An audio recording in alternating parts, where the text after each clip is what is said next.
Oi, meus queridos unicórnios, né? Hoje estou aqui com o Gasly docinho. Hi, Lorena!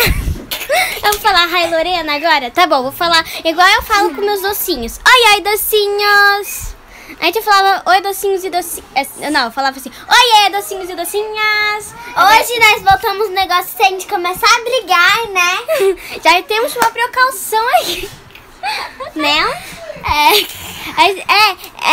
um vídeo aleatório. Um vídeo super aleatório. Vocês viram no título, se a gente colocar um assim aleatório. Tudo bom? Tudo bom?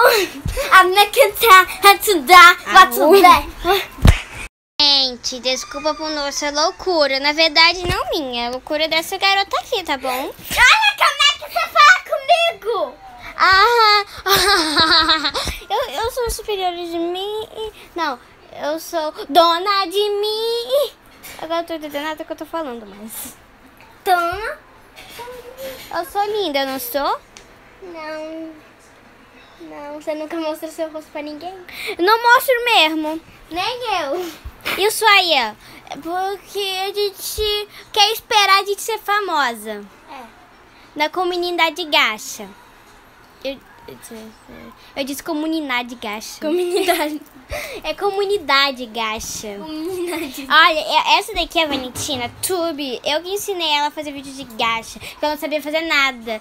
E ela que me mostrou gacha. Ela me mostrou gacha, ela é super noob. Aí eu fui ensinando as coisas pra ela. É verdade, eu era muito noob. Aí bom. Eu fiquei ensinando a coisa pra ela. Aí depois que eu ensinei, aí eu vi que eu também era noob. Aí depois eu fui evoluindo, aí comecei a fazer essa menina evoluir aqui também. Aí foi assim ao longo do tempo. E daí nós descobrimos as roupas da moda. Sim, a Valentina me mostrou uma bota super linda que era do gacha. Aí eu comecei a usar ela, roubei a ideia dela. Nossa. Aí às vezes eu tinha inveja das vocês dela, mas aí depois comecei a não ter mais, por causa que eu percebi que aquela era, a coisa dela era uma bosta. Aí depois eu ficava assim fazendo vocês pra ver, Valentina, qual você gostou mais? Ela disse, a minha. Aí tá bom. Tá bom, se você gosta dessa sua que tem, é horrível. Ok. Aí depois parece uma galinha cantando. A gente já vai, cansamos de... Tchau, a gente já vai, cansou de falar aqui. Nossa voz já tá rouca de tanto gritar e brigar.